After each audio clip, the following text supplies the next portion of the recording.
I mean, this is fine. This can be one of the locations. I just feel like if this is really highlighted and I mean, look at this. I mean, I've never even seen an aircraft carrier up close, and it's awesome. I mean, what a wonderful symbol of everything that you've achieved as a country. This is not my expertise. The war history. I'm an archaeologist. Yeah. Fine. And this is great. Yeah. But Governor's Island, Soldiers and Sailors. Yeah. Those buildings are old. There's so much history there. Yeah. And actually, I have a permit to dig this coming summer. So we don't know what we're going to find. Permit to dig. Yeah. Yeah. I mean, it's fascinating. If we were going out in the summer, it'd be different. It'd be counter-programming. But we're talking about January, February. Couples in their 20s and 30s with absolutely nothing to say to each other. It's that kind of boredom, that kind of crushing boredom that most people experience around that time of year that we're trying to assuage in some way. I get it. It's not me, you know? Wow. You don't have to watch it. You can just be in it. I just want to make sure that we understand the bullet points of the whole series. Because, Okay. I mean, I have my PhD. Hello. How you doing? Christopher! That was a long walk. I know. That bathroom. Yeah. We're just talking about the kind of overarching elements of the whole series, just to make sure that we're you shared the idea. Yeah. You shared the idea. Isn't this something? Isn't this marvelous? Yeah, I mean, God, I don't know what you think, but I think it's a great symbol of American potency on the world stage. You took the words right out of my mouth. There we go. So as far American potency. So as far as potency. the overall idea of what I brought up this morning of memorial, I wanted to discuss. Can I narrate it? American potency. Can I narrate it in a British accent? No, yeah. So I just wanted to actually I'll be in charge talk of the about You're the joking. idea of the Joking. Yeah.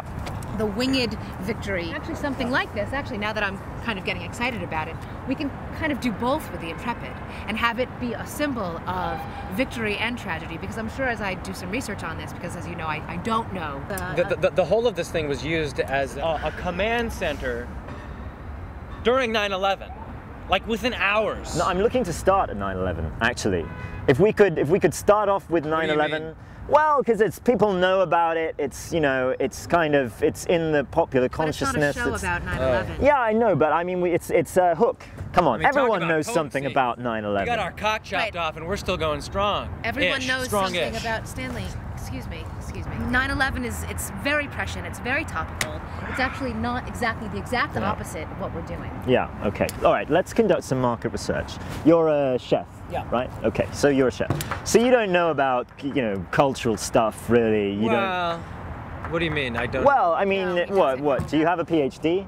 No. Okay, fine. So you're my target audience, right? It's January, it's a winter's evening, it's horrible out, Christmas is over, it's cold and depressing and horrible. Are you going to want to watch something about, like a documentary about Staten Island?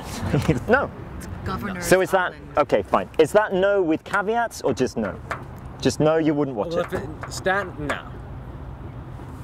We're going to sell it to other countries, So it's got to have universal appeal, cross-cultural appeal. Right. I get that. I totally get that. I guess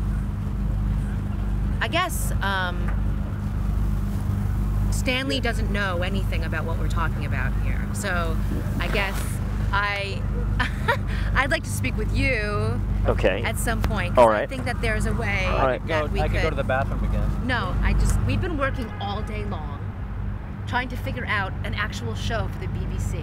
Let me do my job, okay? Stan? I think that there's a way that we can make this extremely marketable and extremely exciting without having to bookend it with 9/11. Okay. As an historical event that needs to be covered. Okay, so that's when you're... You should know better. You're the one who's always talking about how we have too much coverage of that day.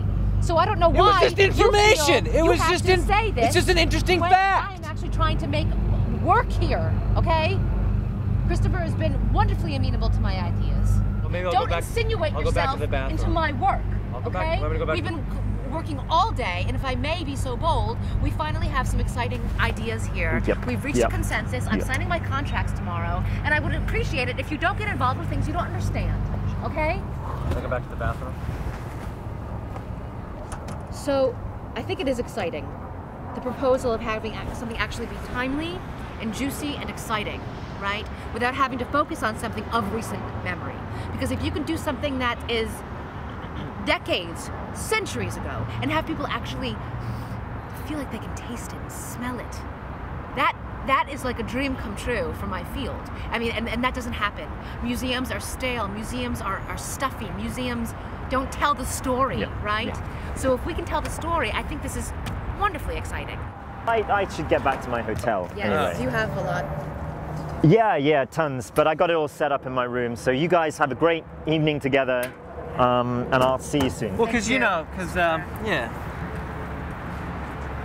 everybody forgets that, if it wasn't for 9/11, we wouldn't have to go into Iraq. So I know that it's not what it's about, but it's on everybody's mind. He wants to stop talking about all this. Tony Blair supported Iraq. I was dead set against it, and then Tony Blair made me feel good about it.